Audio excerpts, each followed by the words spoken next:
Chess, nonsense, and analysis. Yes, Watu, here we are again. What are we looking at today? We're looking at the past event that you played, the festival, and maybe you can tell us what happened there.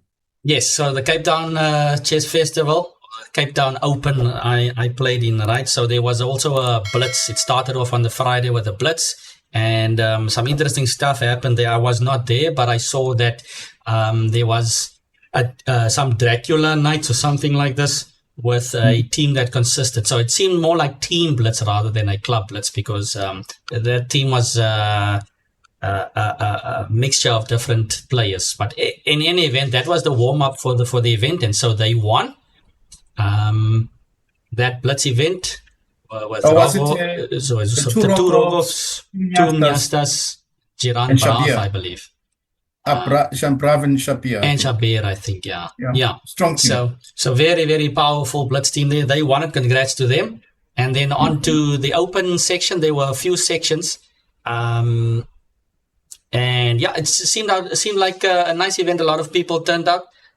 And so if we look at the list, let's check out the list over there.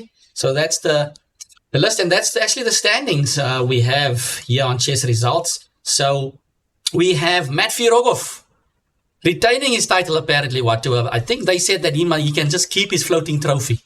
So apparently he won it last year, and this is now what I've seen thus far from the last three that I've played. Matvey has won all three that I've played in, and I've ended up second in all three. So this time around, he scored 5.5 out of 6. So congrats to Matvey. His brilliant form continues. And yeah, I ended up on 5. So in the last round, some very interesting stuff happened. So myself and Matvey, we drew the second last round. So we were on 4.5 out of 5. And in the last round, Matvey was playing Kedama Sandiso, yeah. And then I was playing Charlton Mnyasta. And I was watching those games actually. I was actually in trouble there against Charlton. I feel like somewhere, I haven't checked the game fully yet, but I feel like I was busted somewhere along the line. Oh, you're in trouble. And Matvey was also in trouble there early on. Dead lost. He was dead lost. Putting the king on e2 against the Karo-Khan, and he couldn't castle and all of that. So I was feeling in bad shape, but when I looked across, then I saw Matvey is in big trouble. So I was thinking in the back of my mind, if I draw, I might even still win the event, because I was half a point ahead of Charlton. Okay, eventually I scrambled and I drew, and then Matvey pulled the rabbit out of a hat, and I think in the final position it was drawn, but his opponent blundered. I think that weapon that Matvey uses of pressing the opponent on the clock, it always comes in hand. And so he won that game. Tough luck to Sandiso there, but Matvey then came through with a tournament victory. So if we just look at the standings here, Matvey Rogov is the champion. And then second, I came in on second with 5, and then third was Charlton Mnyasta on 4.5. And Shabir. Do I have the right standings here? I think Shabir was there. Okay, so on Chess Results, it shows that Charlton is on 3. Maybe they adjusted it somehow. Maybe the tie breaks are different, yeah. But yes, you are correct. Shabir, actually, thanks for pointing that out. Shabir. So this is on Chess Results, everyone. But at the prize giving, Shabir actually took 3rd spot. I remember that. And then Charlton came in 4th. So this is actually curious. I would love to hear from the organizers what happened there, that they adjusted, or it's the tie breaks maybe different. And okay, so Shabir 3rd, Charlton 4th, and then Sandiso still ended up on 5th, even though he lost his last round. So good tournament for him, yeah, good tournament for him, and that's the results. Sure. So yeah, let's I'm trying for us to look at the games. Yes. So let's move on to the board actually. Yeah. So we are at the board, and I'm gonna just show one brief moment of one of my games. I was actually thinking about what do I think out of the 6 games I played 5 end games, long end games. I'm suffering. I'm trying to adapt to this 3 games a day, and but okay. Every time I play these long games, so this was the only game I think in round 2 where I played Salim, where I was kind of happy that I could sort out the game a bit earlier on. So here's a moment. obviously, white has got a very nice position. I've got this pawn on e5 strangling black. The knight doesn't have easy squares. The bishop on c8 is not developed and very sad. The only thing that black has is the f file, but at this point it means nothing. So I was actually calculating black just played h6. And Right. immediately what popped in my mind was knight h4. Right. Because I want to actually take on d6 and take on e6, right? So so I was calculating, I was contemplating knight h4, queen f7, for instance, takes, and then takes on e6.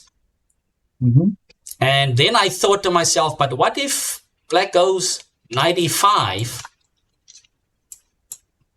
You can't take on d6? Oh, then takes on Then c4. knight takes c4. But you know what? I was contemplating this, rook takes e6, and if knight e5, I was actually thinking about even doing this. Taking on e5, just to point out to the viewers, this is the problem with the rook takes d6. But taking here and taking over there, and just contemplating something like this, but then, yeah, okay. Then I thought to myself, why do I want to go down in exchange in such a lovely position? So I also discovered that knight b6. I was thinking knight b6 was similar to.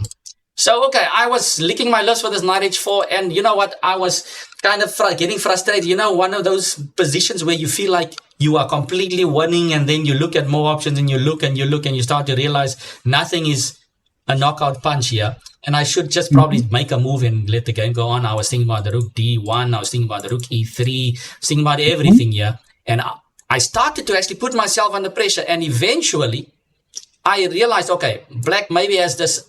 If it were black's turn to play, what's black doing? Maybe knight b6 is like the only active try with d5 next. So I thought after some thinking, like 10 minutes of thought, I played b3. Which I didn't feel like in the spirit, but okay, I just covered a weakness. And then my opponent, probably sensing that he wants to put me under pressure, he played a5 quickly. So now I could play knight h4 freely. And now everything is sorted. Yeah, then he went there. I captured on d6. And okay, of course, now the whole knight. Okay, so for instance, if he had gone queen f7, just to show the viewers, now there's no knight e5 or knight b6 because c4 is protected. So I was quite relieved. Yeah. Nice. So after this, in queen d6, the last thing that I want to show about this game, while I was sitting here, okay, of course, I think my opponent just admitted that he missed rook e6. While I was looking at this position, I thought that he has to give up his queen, just to play on. And I was thinking, what if he goes queen b4? How can I continue? So I had this line in my head. I was thinking queen b4. And to the viewers, maybe you can pause and maybe find a move for white here. What would you play in this position, Watu? Bishop d5 without thinking. First. Bishop d5 without thinking. Without thinking. Okay, I was contemplating it, and I would have actually played bishop d5 because there's a beautiful checkmate over here. Double check. Yes. King h7 and bishop g8 and knight g6 mate. Yes. So I was licking my lips for this, but then okay, my opponent went queen a3, and I just played the same idea, and after knight f8, I had rook d6 check, and eventually just dropped the piece. Okay, and the game was done soon. So that was just a cool moment over there. Some nice game tactics. To win, huh? I mean, it puts you in. That was my round 2, and then I could actually rest a bit for my third game of the day. And then we can move on to a critical matchup. I think this is always a key matchup in these tournaments nowadays. We have Matvey Rogov versus Charlton Mnyasta. Do you want to take it on the start, Watu? Yes, actually, you said you were watching this. Yeah, I was watching, and shall we move back? Okay, so just this chapter over here, and let's go back. Yeah. There we go. So I was looking at this, and okay, the opening is, right, and in this position, after a3, I was under the impression that that Charlton should play b5. I mean, that was my first sort of impression, b5 because you've played a6. Okay, this, and then it surprised me here that he actually wants to open to allow the file to be open, and now knight d5 attacks b6. So there were lots of things I was wondering from. First, I was wondering about Charlton's play, like he was playing very quickly. Okay. Then here, I was wondering now about Medfi's play, because in this position, for me, I'm a classical player. There's a weakness on b6, and I would like to jump into the weakness. This was not played, I was thinking, okay, knight b6. The square does stand out, yeah. b8. b8, and now, okay, I just want to get my bishop. You just want to play d3 at some point, but I mean, bishop c4, into the game. Bishop g4 now. But actually, because if you think about it, maybe even bishop b2, hey, Kevin. I mean, bishop I don't know. Why not? I mean, just, Can I take and then play bishop g4? H3? H3. Yeah, but now I'm getting, you'll take 95. This is not so nice. Uh-huh. No. I don't like that. But okay, let's move my bishop. Let's say I play maybe H3. Yeah, maybe just H3. Yeah. G4 looks like a little irritating move. Now maybe we're looking H3. at bishop c4. Yeah, bishop c4, d3, and I think that I thought this was a nice squeeze. It's very comfortable for white, yeah. Yeah, very, very comfortable. Anyway, it was they played on, and then the next part I saw, the game went on, and by the way, yeah, here how I was very impressed with how Thing extracts himself here. Charlton, he plays e6, he takes on like this, then plays 97. And all of a sudden, he's got a better position. He's threatening to take on e4 and play knight c3. Knight c3, yeah. Yeah, knight c3, and then, he's got a very nice position, definitely better than white. So this is what happens. And, okay, he's got two bishops, he's pressing. And plays like this. Queen a5 I found interesting, rook e8, and h4. Yes. Yeah, white has to do that, right? White has to come up with something. White is worse, yeah, slightly. I was surprised by the idea that the rook e1 check, because without calculating, I'm looking at it with the classical rules. The rule is that if we have queen and a battle of queen and knight, queen and bishop, if I can attack your king, you are much worse. Yes. And Black's king is a bit more frail. Dark squares. Yes. The problem though is that unless you can make the argument that you're not going to move your pieces, but the problem I'm coming with h5. Yeah. If I play h5, you have to move your bishop. Then I'll extract my knight from here. So I would not have gone for that. I think that just take on a3. There are some things to solve, but I do believe that black should be back. h5, possibly bishop f7. f7, and maybe you need to run back quickly or just cover the dark squares. I will run back. And I can also run back with queen a2, by the way. For example, if let's say you play queen here, right? Threatening f5, I can play queen a2 quickly. Okay. You see. Then queen e6. Yeah. And then I'm sorted. Yeah. H6 is not a threat. Not, there are some practical chances, but I should be able to handle the position. I thought that it seems like queen a3 was, I don't know why he traded off his rook for, if you look at white's rook now as well, it's not really doing much compared to black's. Rook is just from and I think here he played it pretty quickly. I want to see. He used about 2 minutes. 2 minutes, yeah, he could really calculate more. And so you wanted to show another point? Yeah, so now all of a sudden black has some issues on the dark squares, and black is not getting to the a pawn in time there. So knight d3 and queen e2 is inapplicable, because make it difficult for play. So for example, play a5. I'm making an example. Just to get something going, right? Yes, and if they play h5, the knight is still played. Bishop f7. or I could take the pawn also. But let's say bishop f7. How is white untangling with the knight? Okay, Yeah, maybe exactly. queen g5, Queen g5, queen f4 or something. threatening pushing. Yeah, that's why, you know, yeah, because you will push, right? Yeah, you're gonna push, and then and there's some dark square issues. yes, h7 is that's why also I'm weak. saying, yeah, if h5, why don't I take? Take, okay. Just to remove that and then say, Yeah. okay, we're gonna suffer, but it's fine.